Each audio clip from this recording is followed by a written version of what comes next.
Interrompemos esse podcast para perguntar: quem você quer ser? Designer, engenheira, pedagoga, administrador. Quer saber? O Senac EAD é nota máxima no MEC. Tem cursos de diversas áreas, com conteúdo elaborado por especialistas do mercado e professores mestres e doutores. Ainda tem o Senac Carreiras, conectando estudantes a vagas de emprego em todo o país. Saiba mais em ead.senac.br/graduação. Dr. Homebrew is brought to you by 5 Star Chemicals, providing safety and cleaning supplies for brewing, distilling, and winemaking at 5starchemicals.com. Doctor, look! Stand aside, nurse. I'm Dr. Homebrew. Stand clear.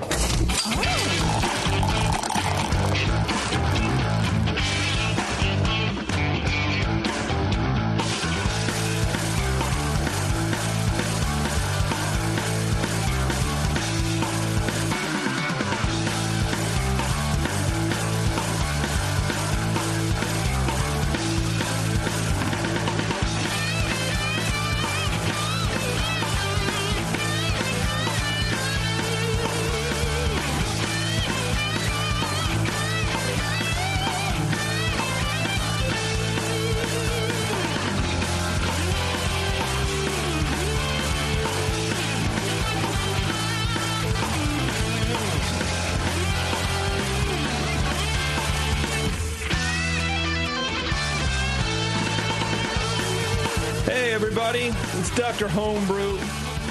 You're welcome. You're welcome for existing. Yeah, here we are. We're ready to drink some beer. We're ready to judge some beer, and then we're ready to go home. It's kind of our life cycle. Maybe you're more ready to go home than you're ready to do all that other stuff.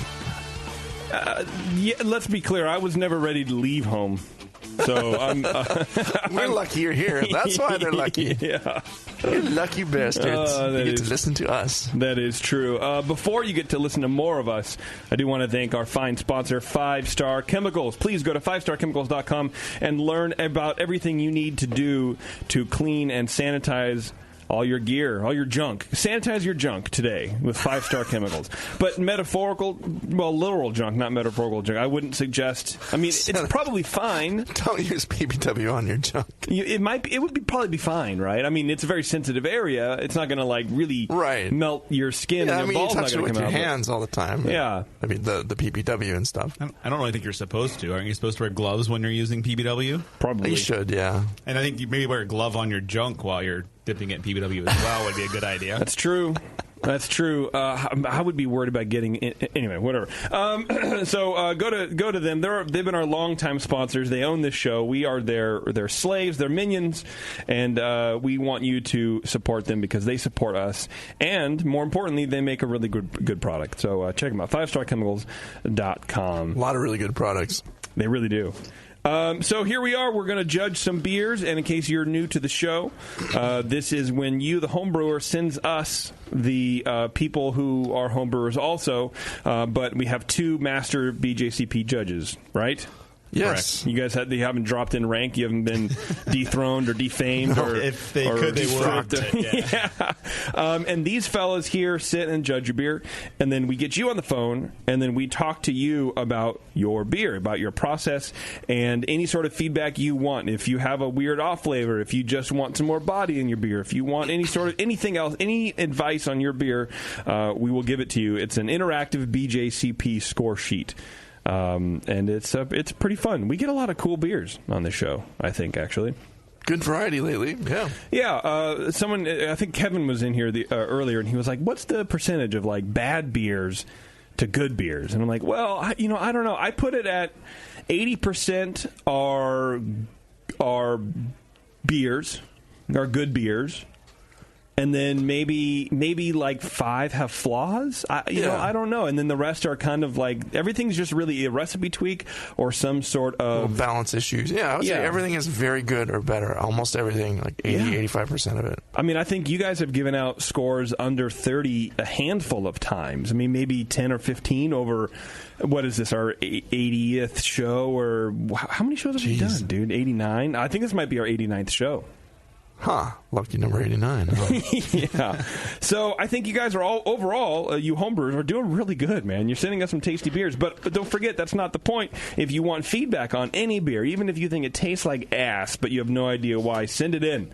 I won't drink it, but these guys will drink it. So this is the call for bad beers now? You're going to make us suffer this is the call for year. Yes. Yeah, you're getting jumped in. Pallet jumped in. This might be 88. The 11-3 was 85. So then late November would be 86. Right. And then we did 2 Decembers. Oh, okay. And we've done 1 January. So this might be 90. Oh, man. Yeah. 90 shows, dude. Lost in time. Wow. That's crazy. 100 shows soon. What are we going to do? Should we do something cool for it? We should drink 100 beers between the three of us. Yeah. Take 100 shots. Yeah, dude.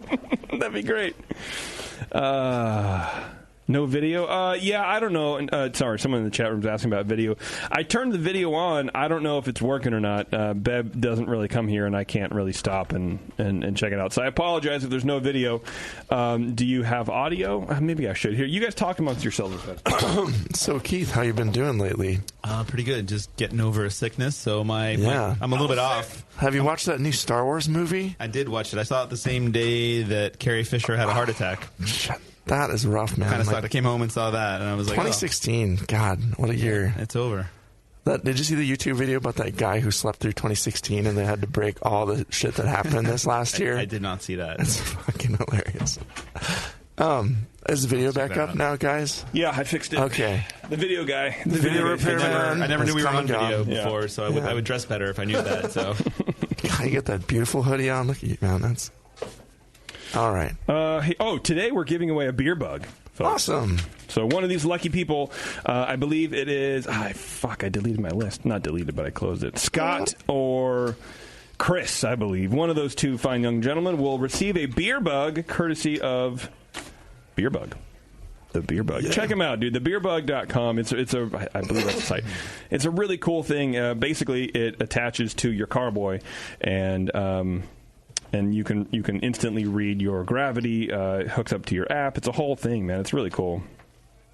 Do you still like yours, Brian? Yeah, it's pretty cool. It does. It's nice when you want to let something finish, like a mead, a little too. Want to leave some sweetness in there and stop the fermentation. You got to know where you're at with those kind of things. Yeah. Other just like watching the bubbles and trying to time it or taking a sample every day. It just that'd be a pain in the butt.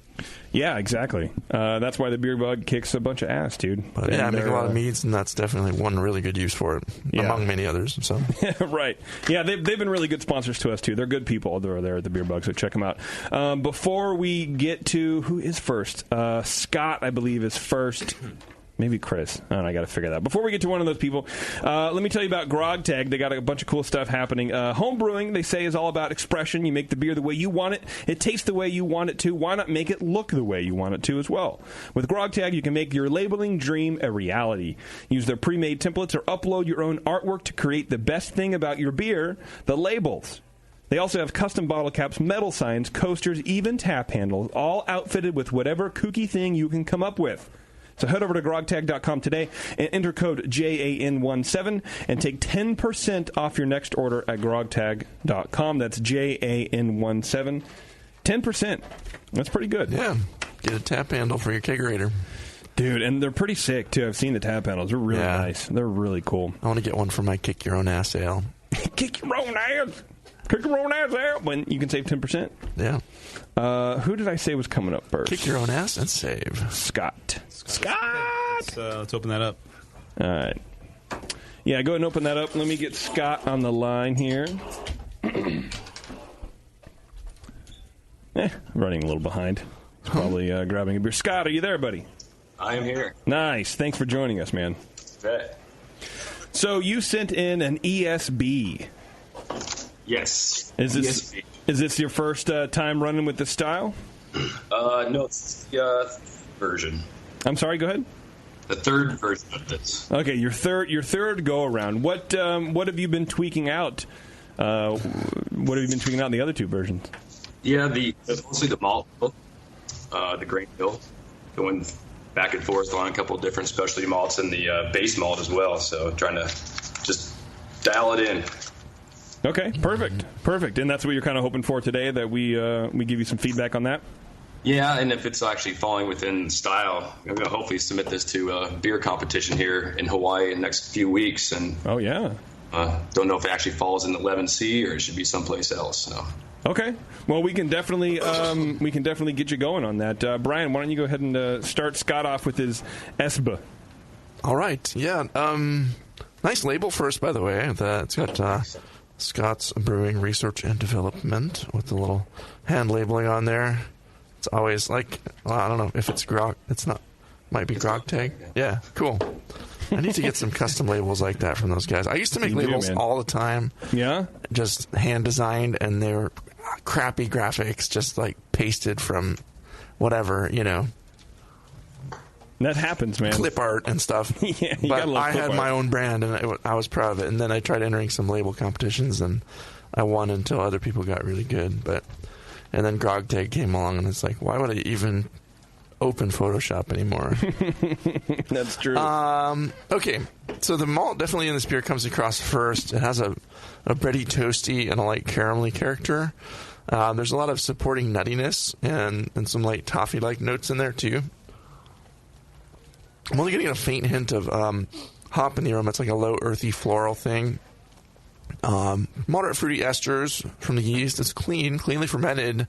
I'm not getting any DMS or diacetyl. It seems like very well brewed. Appearance-wise, it's a deep reddish amber color with a low cream-colored head that persisted only briefly. It's okay for the style because it is low CO2, and the clarity is very good. So I gave it full points for the appearance. It's toward the dark side. It actually looks pretty dark in this like kind of round glass we have here. But flavor-wise, it's a nice, strong, and pleasant English malt flavor up front. A lot of biscuit, a little bit of caramel, and again, it's clean, no DMS, no diacetyl. The bitterness is moderate, and it's in there. And it plays kind of nicely off the mineraliness of the water. I'm interested to see what you did with your water, what your water's like to start with, or if you're building up from RO. But it seems like you treated the water pretty nicely.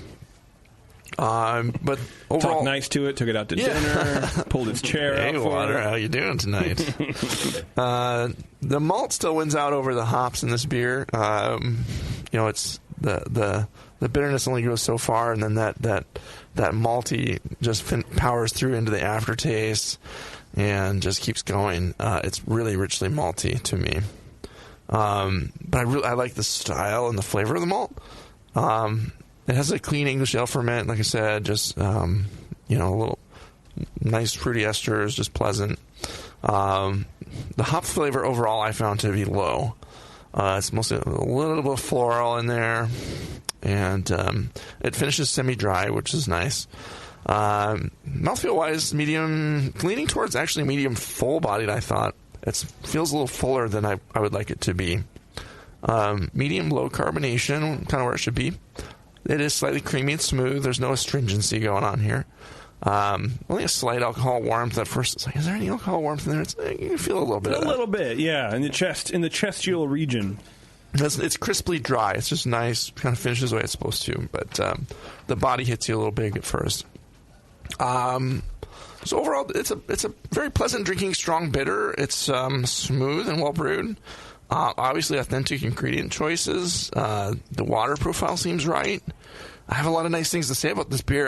It has the moderately dry finish I want. It leans a little too heavily on that malt. The bitterness is almost there.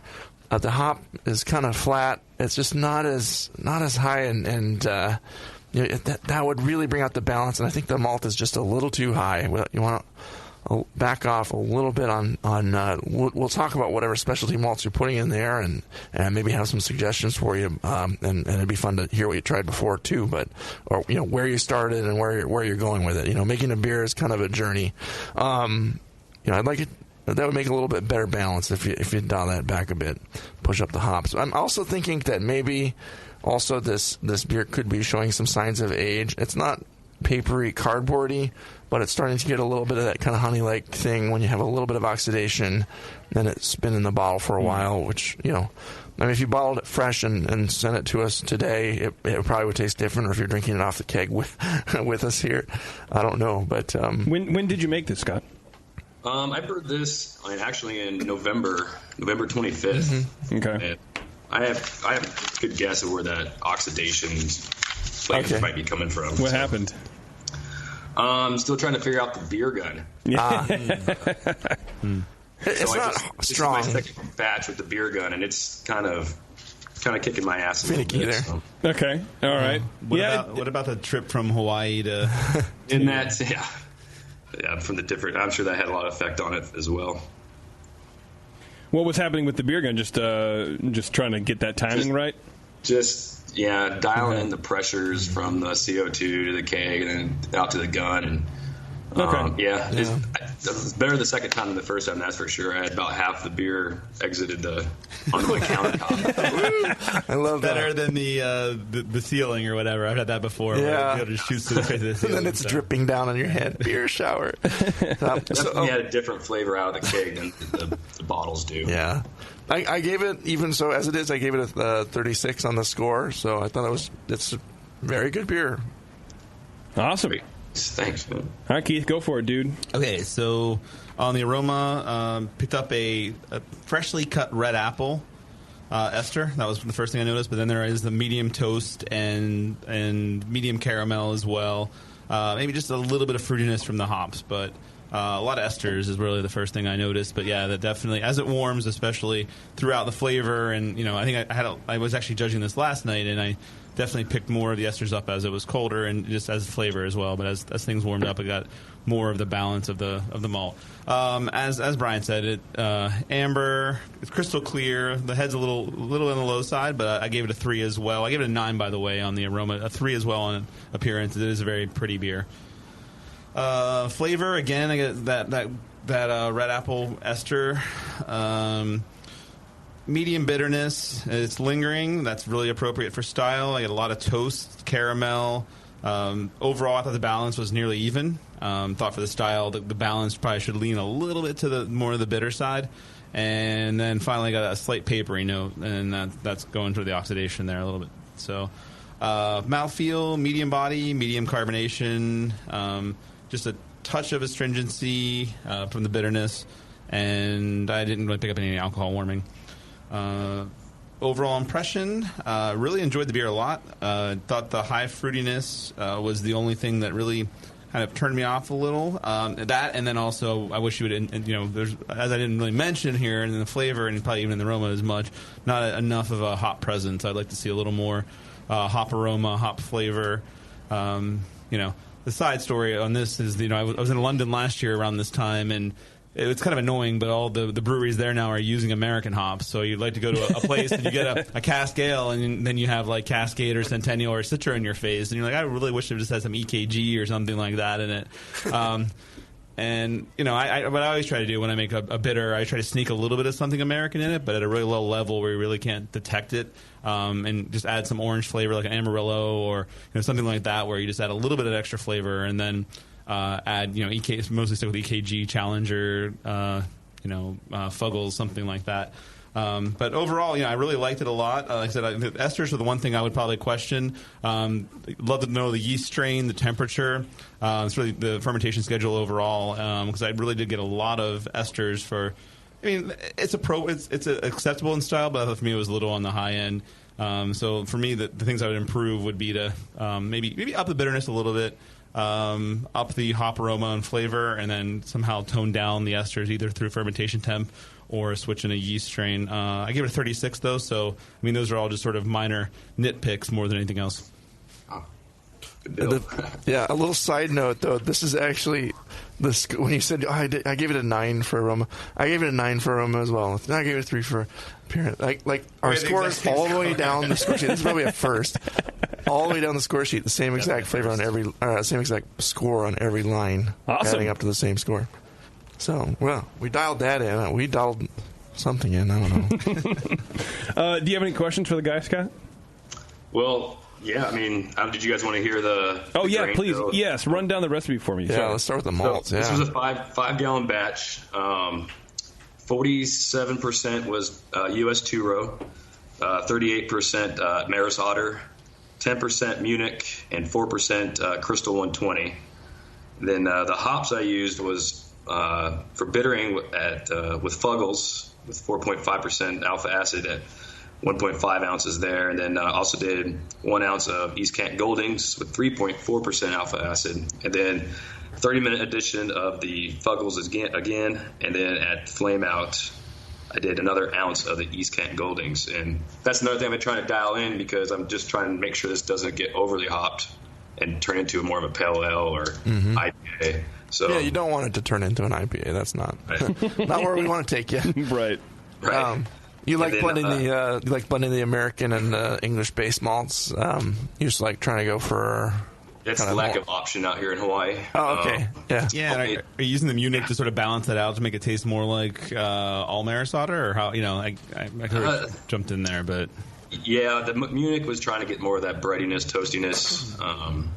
Along with that, it was the first time I ever used Maris Otter as well, so I didn't know exactly the flavors from Maris Otter, so I wanted to not just go totally Maris Otter right away. So that's probably my experimentation with this beer and trying to get it to where it should be. So and then the yeast was White Labs 005, the British ale yeast. So definitely got which one's 005, Brian? Do you remember the richness of the bready toasty? I don't recall offhand. Yeah, 005 is a British ale. British, okay. What is that? I'm trying to remember who's the actual source of that.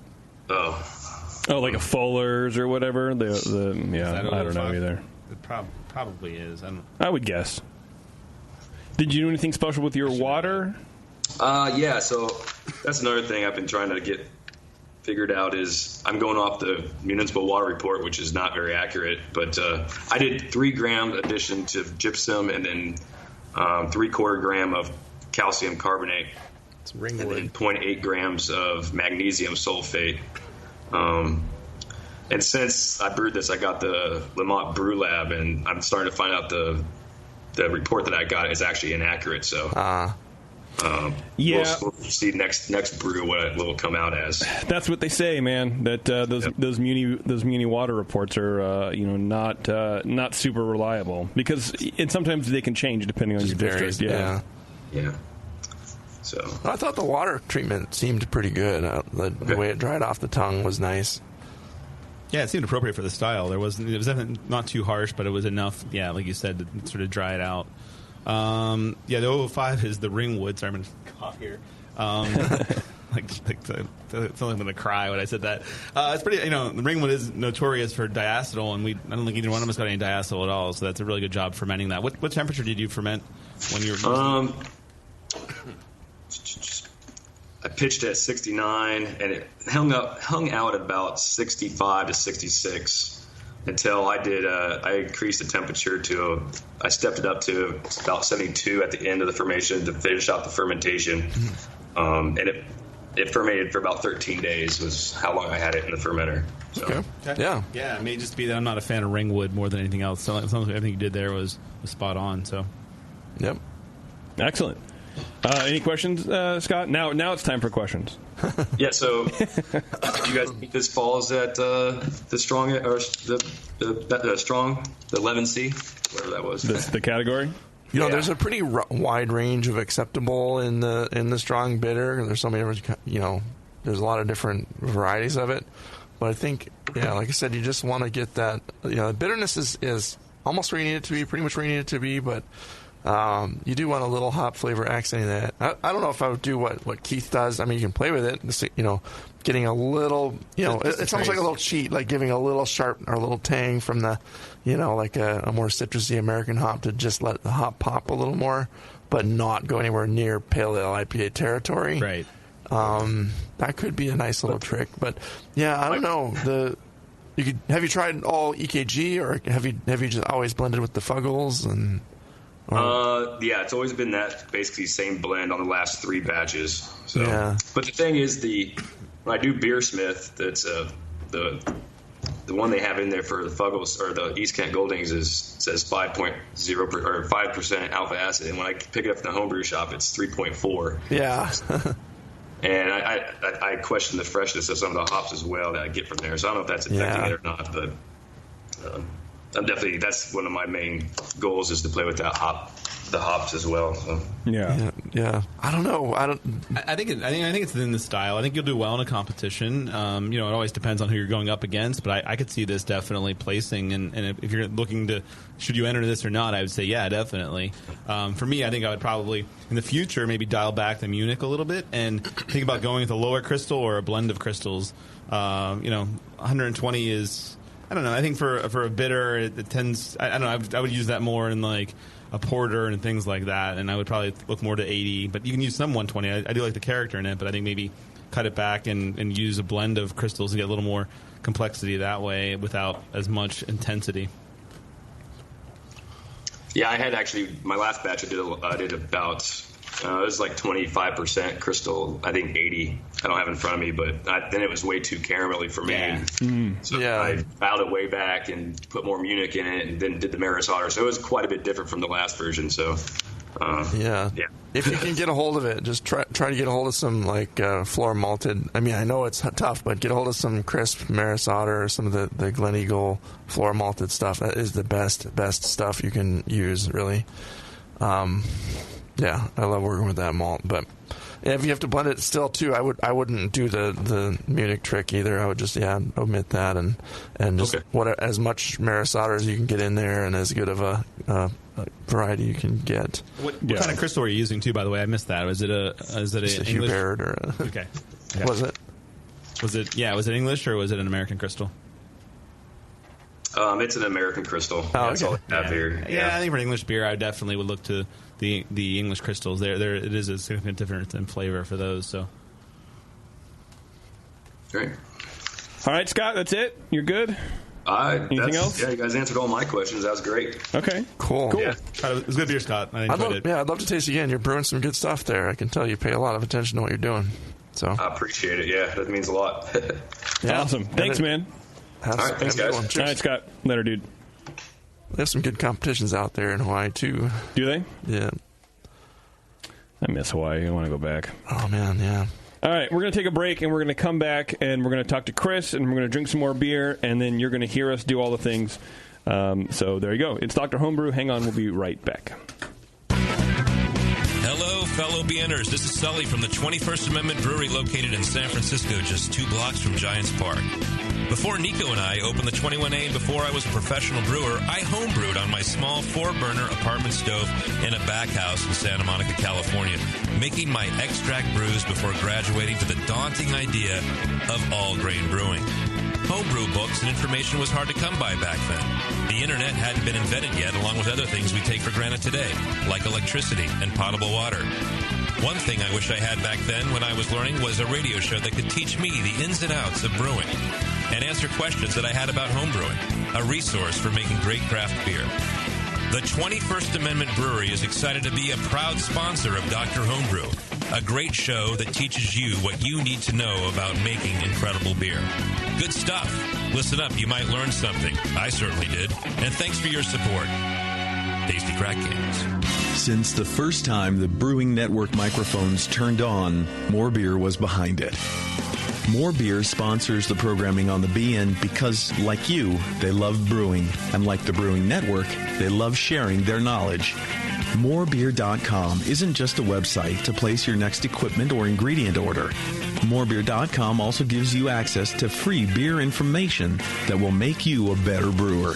Go to morebeer.com and click into the Learning Center. You'll find podcasts, technical facts, video tutorials, and more, including access to The Buzz, More Beer's social network of more than 5,000 members. And some of them might even be crazier about beer than you are. Get over to morebeer.com today and take advantage of The Buzz, the forum, the Learning Center, and make sure you're signed up to receive the newest More Beer catalog. More Beer, bringing you absolutely everything for beer making.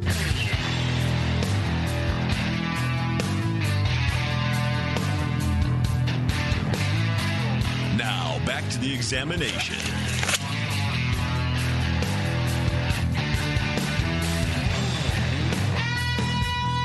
All right, thanks for hanging out, everybody. Before we get to Chris, let's talk about the AHA for a second and the new Brew Guru app. It's free. It's built for homebrewers and beer lovers. It delivers sage brewing knowledge and money-saving details at breweries, beer bars, and homebrew supply shops. You can find deals. You can save money on beer, food, brewing supplies. You can read a bunch of hand-picked articles from Zymergy as well. And more importantly, they have the powerful brewery locator. You can find nearby breweries, tap rooms, beer bars, homebrew supply shops, brew pubs, all that kind of good stuff. It's in any place you buy apps, or not buy, it's because it's free, but any place you get apps, check it out, like the iStore or whatever the fuck it is, whatever the Android, or whatever Apple people call it. Or go to homebrewersassociation.org. It's all over there. So check it out. Brew Guru. It's pretty cool, man. All right, Chris, are you here, my friend? Chris? Nope. But do we not have Chris? We should have Chris. Yeah, I don't know. Here, talk amongst yourselves. I will dial him again. So, what did you do over the New Year's? Anything fun, Brian? I had drinks. You guys are so bad at banter. With my mother-in-law at a swanky like cocktail bar with like really good whiskeys and stuff, and it was pretty cool. We had like a babysitter, so we just did an adult night. You'll learn this soon, dude. It's pretty cool. Occasionally, adult night is like the once thing? a year you get an adult night and you just get to go out and have 2 drinks, and then you can come home and pay the babysitter like twice what you paid for all the drinks. It's pretty cool. I can't get a hold of Chris. Let's just go ahead and start. Okay. Keith, if you want to run the show this time. So this is a Belgian Dark Strong. On the aroma, I got some sweet malt, green apple. Honestly, we've opened multiple bottles of this, and one and a half I've had an acetaldehyde sort of nose to it. Medium pepper, touch of clove, low licorice, not very much in the way of hop aroma, some caramel. Overall, I thought the malt for the aroma seemed kind of low for the style. Also, as it warmed, just let's hit my glass for a little bit. I got a hint of ginger and also a little bit of a root beer nose as well. Okay. Appearance varied as well again by the bottle. One bottle was very almost turbid. It came out a little bit chunks in it and it bubbled up. The others were not as much so, but very hazy for the style. I think we have Chris here. Hang on a second. Chris. Hey, what's going on, man? How's it going? Good, dude. Right. Hi, Chris. Sorry about that. I was dialing you the number you gave, and it just giving me the recording. This number is disconnected. Which that recording has been like the same for 50 years or whatever, right? Yeah. Probably. Anyway, how you doing, man? I'm good. How are you? Perfect. Just drinking your beer here. We just started. How long you been brewing? What's your background? Like 3 years or so. Oh, okay. Pretty good. And this is a Belgian Dark Strong? Yep, with rye. With rye. Okay. Why rye? Just cause? Fucking around? Yeah, indeed. Yep, just cause. Okay. I think we thinking maybe the spiciness of the rye would kind of go with the spiciness of the yeast kind of a thing? Exactly. Okay. Yep. All right. Cool. Sorry, Keith. Go ahead. Finish after Chris so rudely interrupted. I'm just kidding. Well, he's our guest. I have no idea where I was. Okay, I was on appearance at this point in time. So the head, tannish head, like I said, hazy. Probably a little bit lighter in color just from the haze in it, but seems on the high end for the style, but probably appropriate in terms of darkness. Overall, there I gave it a 2. Borderline 2-1 is where I would do with the turbidity, depending on which bottle I was drinking out of. So, flavor-wise, medium malt intensity, very spicy, peppery phenols, pretty good sharp finish with this. Balance is towards sweet, but nearly balanced. I got some hints of alcohol. But at the same time, as I'll talk about in a minute, it's not really hot. It's just it is very there's a lot of alcohol. You can taste the alcohol, but it's not a super alcoholic beer, if you know what I mean. It's pleasant. Yeah. Okay. The malt isn't overly complex. I'll talk a little more about that in the flavor too. And to me, it felt a little bit drier and a little bit, a little muddled than I would normally expect from a Belgian Dark Strong. Mouthfeel, highly carbonic, bordering on sharp, medium alcohol again, but not super hot, but it's apparent. Medium light body, appropriate for style, and overall impression, I thought it's very spicy. Not a super complex beer, though. Usually in Belgian Dark Strongs, looking for more notes of fig and dark fruit. For me, always St. Bernardus is what I come back to. And, there's always different versions of this. St. Bernardus ABT 12 is one of my favorites beers to drink at all, of all beers. And this, it's hard to compare this beer against that. It's not really fair. But at the same time, the malt intensity here is kind of lacking. But it is very drinkable. Would like probably see a little more age on it. Maybe that would, get rid of some of the hotness that is there, even though it doesn't seem extremely alcoholic. And then what I would do probably in terms of getting the complexity up is, add some candy sugar, candy syrups, or even some different malts as well, and make it a little bit richer that way, or a little bit fuller. Overall, I gave it a 28. Okay.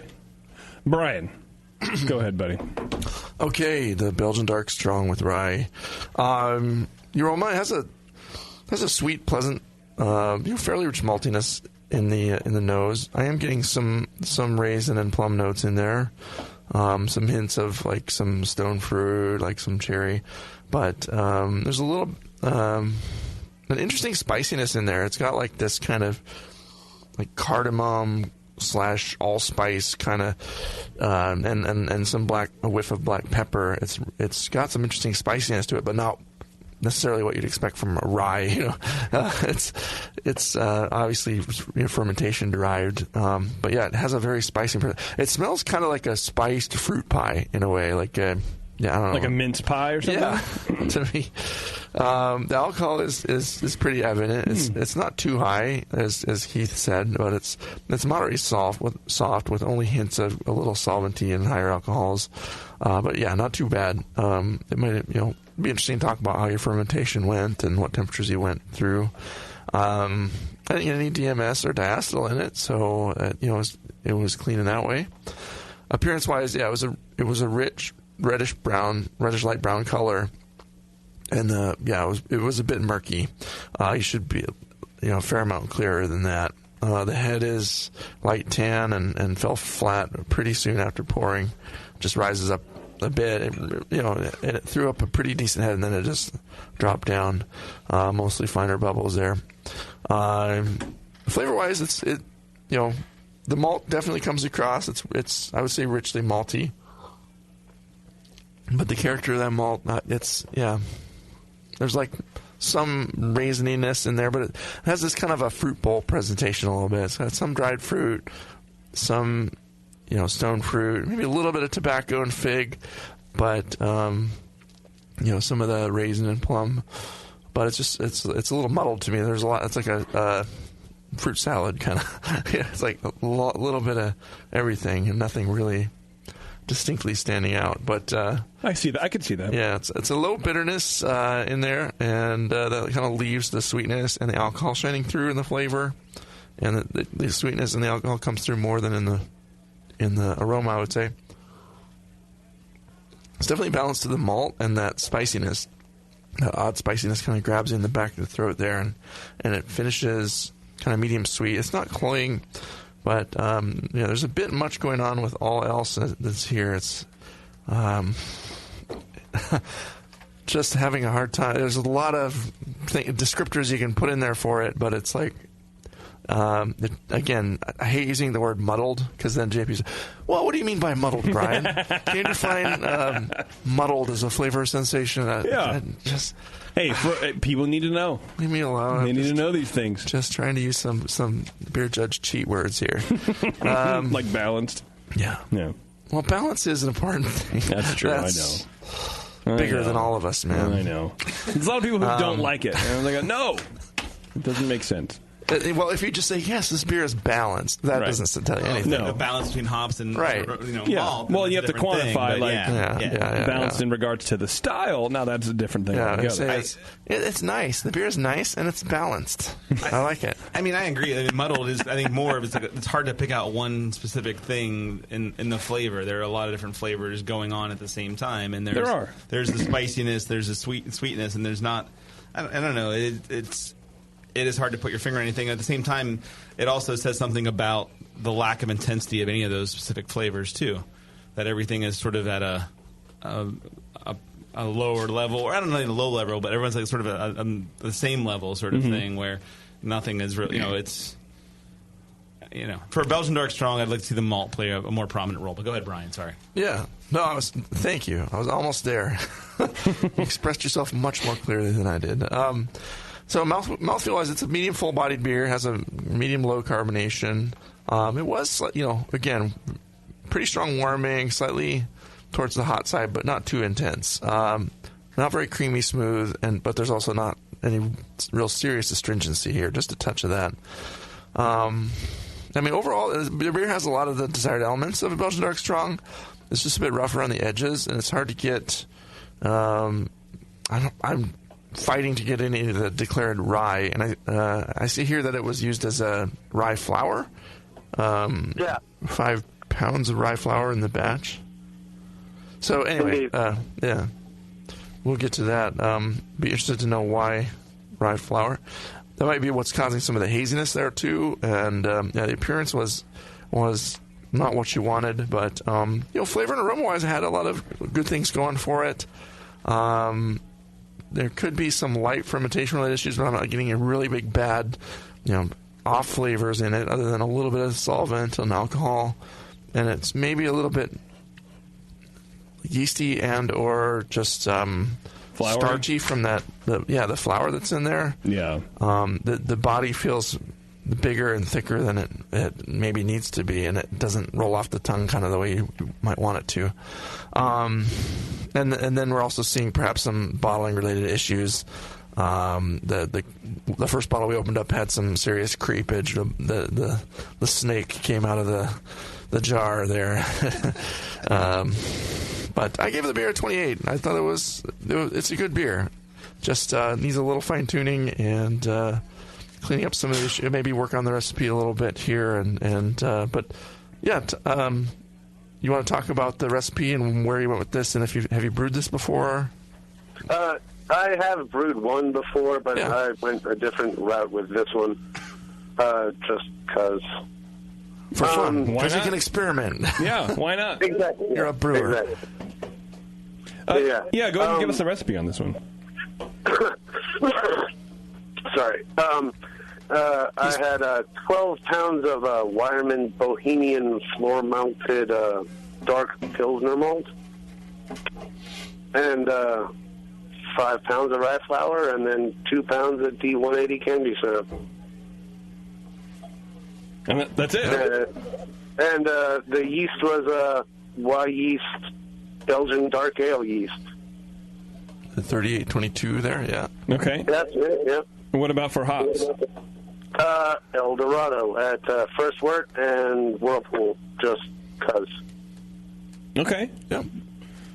Yeah, the hops aren't playing a big role here, and they were fine. The level of the hops was fine, I thought. Well, and it's interesting that there's not a whole lot in this beer as far as grains go, but if we were all saying the flavors kind of are jumbled together a little bit, and nothing really stands out, but it doesn't sound like there was really anything put in. My question would be, you want the rye in there. I understand you mentioned why you wanted the spiciness to play off the other part, but why rye flour as opposed to like flaked rye or something else? I don't know. You had a bunch of rye flour. And just, yeah, I sure did. And just threw it in. That's exactly what I would do. I would have walked by the shelf and seen rye flour and go, "Fuck, I can brew with that. Looky there. I'm going to totally try to brew with it." Is that what you did? That's exactly it. That's exactly what I would do too, man. So, and there's some sorghum. Took the flour, made a grain bed of the Bohemian Dark Pilsner malt, and put the rye flour on top and kind of stirred it in a little bit. Yeah. And I mean, the wort ran clear all the way, through the boil and everything. I don't know really what happened. Well, we noticed some yeast residue on the top of the inner edge of the bottle as well. So when we opened up, we saw. I want to blame JP for maybe storing the bottles upside down or something. You might have to do that. But I mean, it depends. If it came upside down and I left it in the box for a day and then flipped them over, then it would have done that. But there was only one bottle that had the creep. The other two bottles didn't have the. And by the creep, you mean the head. We opened it up and it was starting to come out of the bottle a little bit. Yeah. But only one of the three bottles did that, so it wasn't. Yeah. Consistent, obviously, and it wasn't even. Did you stir the flour in for the entire mash? Just leave it in there, or was it something at the end? I mashed in at 132 or so to try and get the beta amylase rest, I think. Yeah. I think that's right. And then decocted some to rise it to about 150, and then just started to drain it off into the kettle from there. Should he add some more grains to this, some crystal malts or some sort of Munich maybe, or because it seems I would do something. Yeah, right? Maybe even a longer boil would be another option as well. Up your boil to 2 hours or 2.5 hours, something like that, to add more complexity that way. But yeah, definitely different grains would do that too. I mean, there's different schools of thought there of what a Belgian Dark Strong should be. Sometimes they say it should be Pilsner malt and candy syrup. Oh, really? Well, and brew like a monk or whatever. There's a few of them that say they use really simple recipes. So that's what I was kind of going for. Yeah. Keep it. Okay, but with those come longer boils, though, right? Likely, and different brewing systems give different results. So you don't have the same brewery as Westfaletteren, so. You don't know that. The dark Pils malt there. I mean, you could probably make a nice dark Czech beer, out of that stuff too. But I mean, the dark. Yeah, a lot of the darkness does just come from the dark candy syrup, the liquid stuff. And I mean, it sounds like you used the right thing there. But what was the fermentation temperature, and what was the schedule and fermentation from start to finish? I started at about 68 and let it rise approximately 2 degrees a day. That was the goal. I don't have the bestest temperature control. Yeah. Gotcha. So it kind of naturally rose a bit as it went along. Yeah, I mean, it was actually the better sort of temperature control. I brewed it in the wintertime and put it in the cold bathroom and set the heater to rise the temperature as it went through fermentation. Yep. And it seemed to work fairly well, but it wasn't the most accurate thing. Yeah. But then you did a big yeast stir, I'm sure, and just... and a whole bunch of oxygen. There was 2 bags of that Y yeast 3822 in a almost 4-liter starter, and then a whole bunch of oxygen as well. Good, yeah. Here's what I would do, because I don't know if this is a mental thing. This is the part about judging, about tasting beers, where they tell you you don't know anything about the beer first, so you can't kind of come in with some preconceived notions. But I think I taste flour. I think I taste this kind of almost gritty flour thing in the middle, and it might be, I'm assuming it's the rye. I'm assuming it's the flavor of that rye flour. I would brew the same beer, but the equivalent of rye malt. And I'd be really interested to see the flavor profile of these, because I think the rye is coming across as a little bit more astringent, like this little odd bitterness, not spicy, but like a bitter, not from a malt or not from a contamination, but just from the too much rye malt. Maybe there's too much. What do you guys think? I don't know. Yeah, I was getting kind of like it comes across almost like when you get a yeastiness, but without that yeasty, rubbery flavor. Right. It has like a starchiness to it. Yeah. It's light, but it's not like, oh my god, this is full of starch. It's not like at all. If you're, and I don't know if I only picked it up because I was looking for it or because I think it's there, but I'd be really interested. The iodine test said the conversion was, but I don't know. Yeah.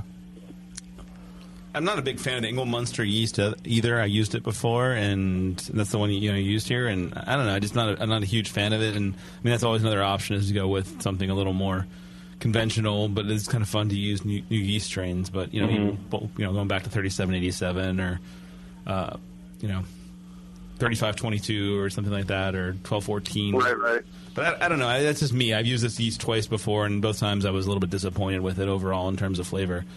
Mm-hmm. So what do we do? What's your favorite yeast for a Belgian Dark Strong? Did you already say? Probably 3787. Yeah. Well, I guess here, Chris, do me a favor first before we get into it. What do you want this beer to be? Do you want it to do well in competition, or do you want it to taste a certain way for you personally?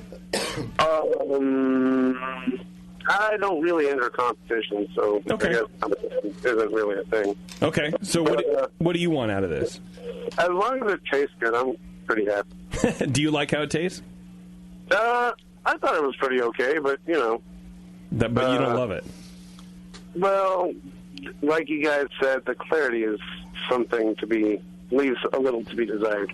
Okay. Yeah. But you see where I'm getting at, right? Like I don't want to sit here and waste your time for 10 minutes about grain bills or whatever when you like the way it tastes and you just want to adjust something else. So what do you need from us? You know what I mean? What would you guys add to maybe increase complexity? Okay, you want a little more Again, in this complexity. style, a lot of the complexity comes from the caramelized candy sugars, and the base is just Pils malt. What I would do is just use authentic Belgian ingredients as much as possible, and maybe play around with the yeast like Keith suggested, but just start with the Belgian Pils malt and the dark candy syrup, and I could say a little bit of Munich too wouldn't be a bad idea in a beer like this. A little Munich is fine. Little mid there. If you want to put some, JP's suggestion of a little malted rye. I like playing with malted rye. If you want that kind of a spiciness there to make it interesting. I can sense that you're kind of like experimental and having fun and seat over your pants kind of brewer, and that's cool. We're judging it to a very fine style point, and okay, it misses the mark here and there a little bit, and it's a little muddled, and whatever we want to say. And then never want to enter a competition because all these judge guys are just jerks. But no, just have fun brewing it, and just. There is a reason that these styles did develop, and they developed where they developed with the ingredients that were native there, and it turned into what it is now, and then all the big breweries came up and bought up all these little breweries, and then they're turning it back to shit. So, slowly but surely, it'll get there. But, no. I tell you, for me, it's like a U, right? Where it's like it tastes good up front and at the end, but in the middle, it kind of falls apart. It kind of is missing something in the middle. I felt that there. So, definitely try, like Keith was saying, maybe a little bit longer boil. You can add some more grain in there, just a little bit to kind of bump it up. In the mouthfeel there. Maybe there's too much rye. I don't know. Because you know what it tastes like on the end? Like bitter chocolate or like cocoa nibs, where it's like that bitterness, but it's not anything discernible. It's just this weird light bitterness. Yeah. So maybe there's too much rye. I don't know. I would also say try to get some Styrian Goldings hops. The El Dorado is fine. They're playing a minor role here anyway, but. That was definitely an interesting choice, and just why not? I mean, that's fun. And I mean, honestly, Belgian brewing is like that in a lot of ways too, where it's like, let's use what we can get. The Belgians will say, sure, do it. But some flavors don't mesh well, and I wonder if the rye isn't meshing with the hops very well, and kind of this weird grapefruit pithy kind of flavor. It is a lot of rye malt in that recipe, and it's not malt. Know it's 5 pounds of just straight flour. So I think 5 pounds of rye malt versus 5 pounds of flour is going to be very different. Yeah, no, I mean I'm glad it all converted and everything, and that's cool. It's I think the haziness may be from the yeast because there was some yeast at the top of the bottles. So I think that's what we would suggest. Do you have any questions specific to this? Chris? No. You guys seem to cover it pretty well. Okay. Yeah, cool. Thanks for sending it. Hey, man, I love it. Keep doing that whole thing, man. Just grabbing stuff off the shelf and trying it. That's what homebrewing's all about, dude. That's right. Okay, well, thanks for sending it in, dude. I appreciate it. Thanks, Chris. Yep. Thank you, Chris. Have a good one. All right, man. Cheers. You too. Bye. Overall, it's a good beer. Yeah, I liked it. I did dig on it. I like talking to people. You know, why did you do that? Yeah. And it's not from me being kind of saying, why did you add that? No, so much high flour, you know. Right. And why did you choose flour over a flaked product? Yeah, how dare you? It's not a how dare you thing. It's just. That's really interesting. Why did you want to do that? You know? Right. And again, that's the same thing I would have done. So and I've seen it too. There's like the aisle that has all Red Barn or whatever it's called. I forget the thing, like the product name, but there's like every fucking flour in the entire universe is there. Right. It's like that would be an adjunct brewer's dream, dude. JP, why did you take 2 hours at the store? I'm stuck in the flour aisle. Yeah, I was researching diastatic power and whatever. Before we take a break, everybody, I wanted to ask you, have you visited the White Labs Vault yet? Hopefully you have. It's a collection of yeast strains that White Labs is...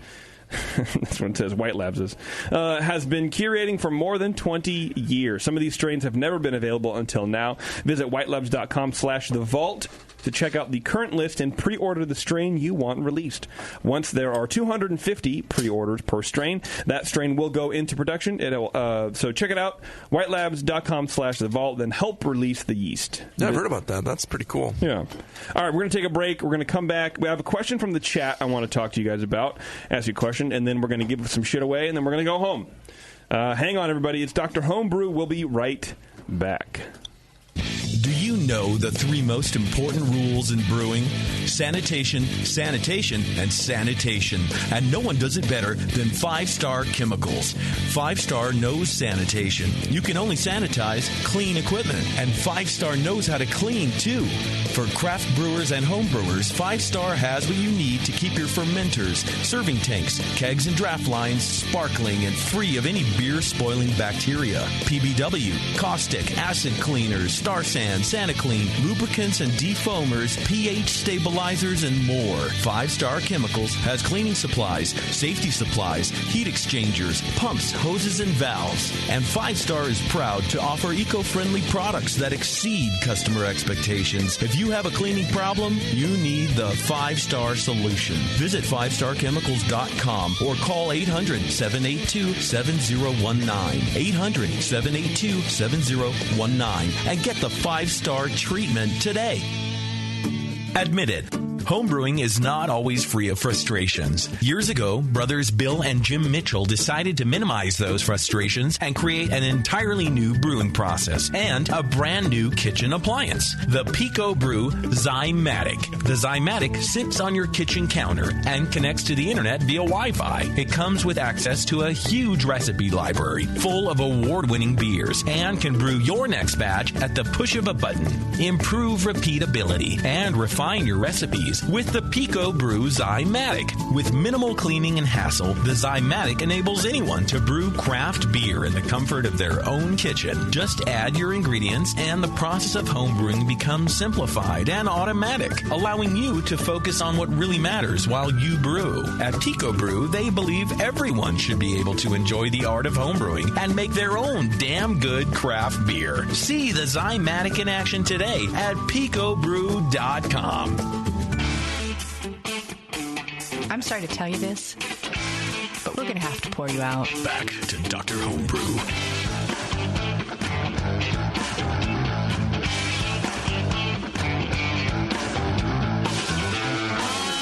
All right, thanks for hanging on, everybody. Thank you for hanging on, JP. I'm hanging on, man. I'm hanging on.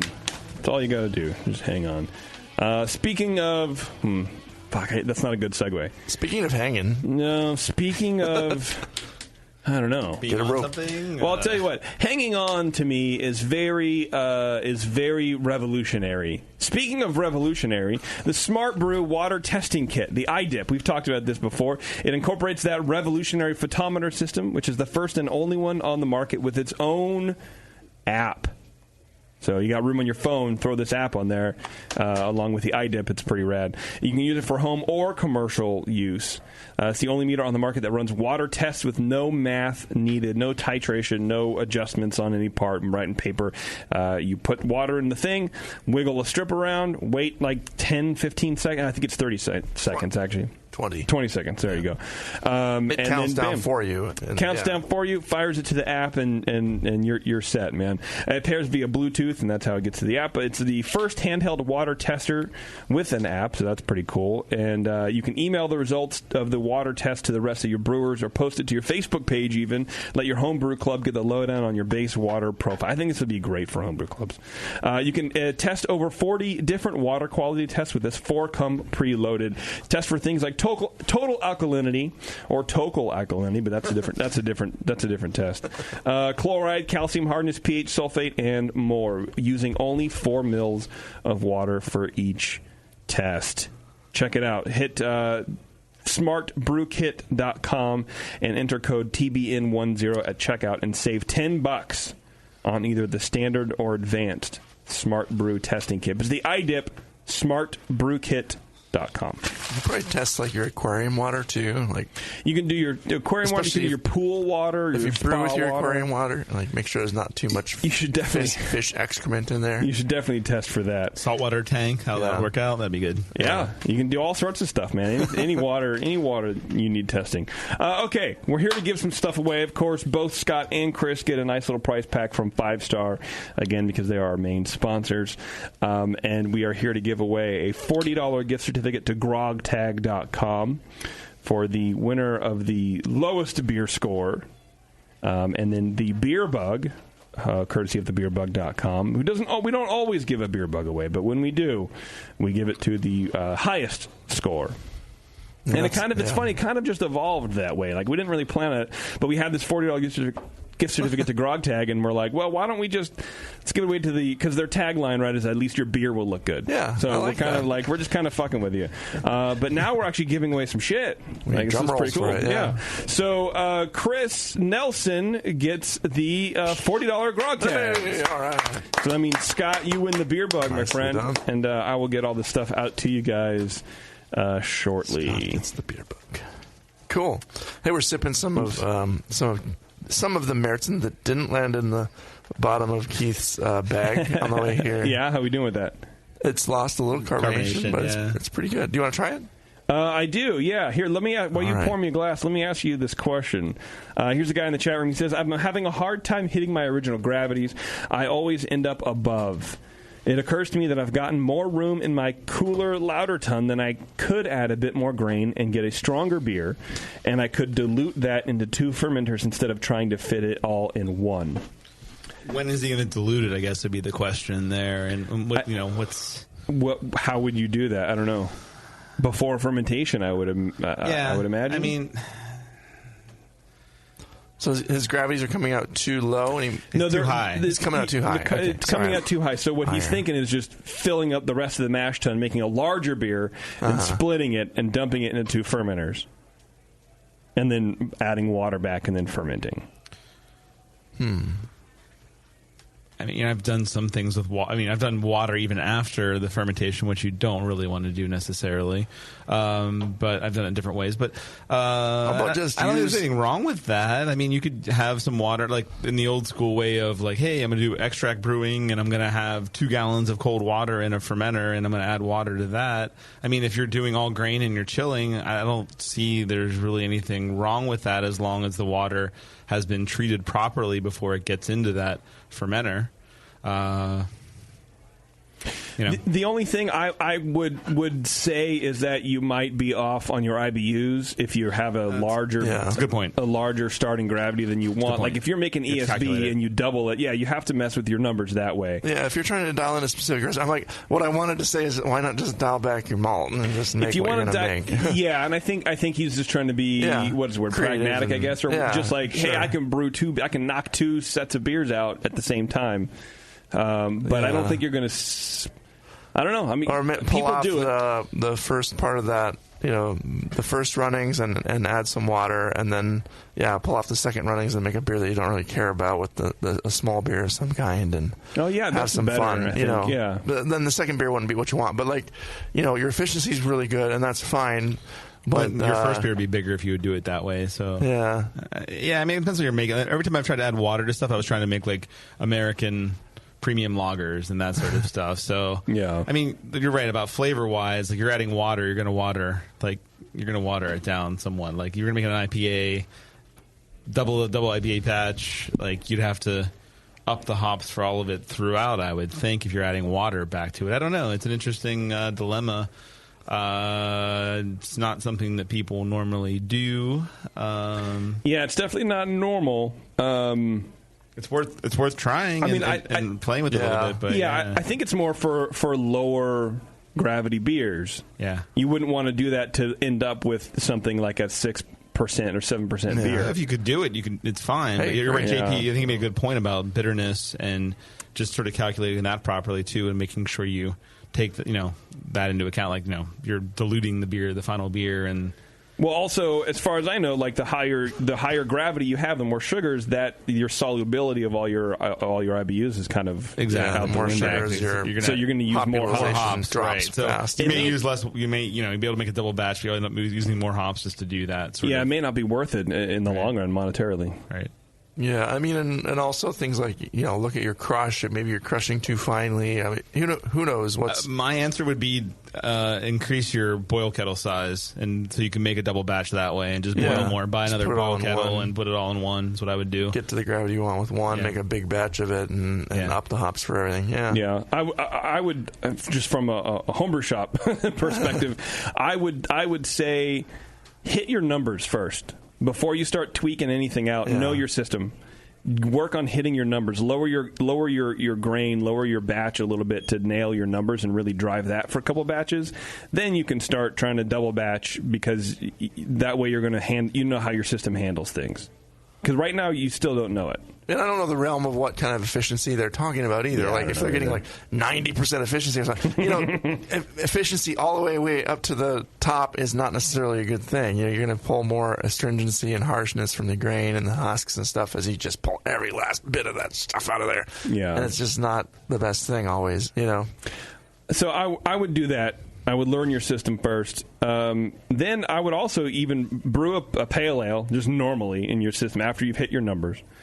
Then I would double that and brew the way you want to now, or you brew it in two and then dilute it, and then taste them. So if you can, side by side, to figure out how much you have to do. I think you're going to have to learn how much more hops to add, and maybe if there's potentially any other grain recipe adjustments that you have to figure out if you're diluting back. I mean, another option that you said that makes me think of it is, if you're going to be able to have a double amount of beer, then why don't you just split off half of it, boil half first. If your boil kettle is only so big, boil half of it first, and then save the rest, and then boil that again, and divert it, throughout, and then making the same beer twice essentially, instead of adding water back to it. I think adding water back to it is a big beer trick, and it's not necessarily something that's good for flavor in general.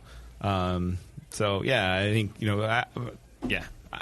all those things you said, I would go bigger boil kettle, but if not, then somehow divert your wort into two kettles at the same time, or a different container at the same time. So it takes longer, obviously, but then you do two boils and you have the two of the beers back to back that way without diluting before boiling. Get a buddy to bring his burner over and just do simultaneous two batches. Or I guess you could peel off half the wort, or peel off the entire wort, and then take half of it in your boil kettle, add your water. Boil there. That's a good way to saving your wort for later in the day. Then you're basically just doing two boils. Right, it's going to be fine between a couple hours. Sitting there for a little while. Okay, well, I hope that... have some fun with it. Hey. I hope that helped, my friend. Okay, let us know how it goes. Definitely. Yeah, please do. Send it in, too. Probably just confused them. Probably, but we gave him several options, and there you go. Okay, we're done, right? I did all my things. I think so. Gave away the stuff. Gave away the stuff. That's what I like doing. All right, everybody, we'll be back for you. Anyone who wants to listen live, we'll be back on February 2nd. I know we normally do 2 shows at a time here, but we're switching it up a little bit. So there you go. Come back and join us in the chat, and send your beers in if you want to be on the show. jp@thebrewingnetwork.com. It will probably take me a month or 2 to get back to you because we do have a kind of a backlog of folks. But, sit tight. I'll get back to you eventually. Anyway, it's been Dr. Homebrew, everyone. Thank you. We'll see you later.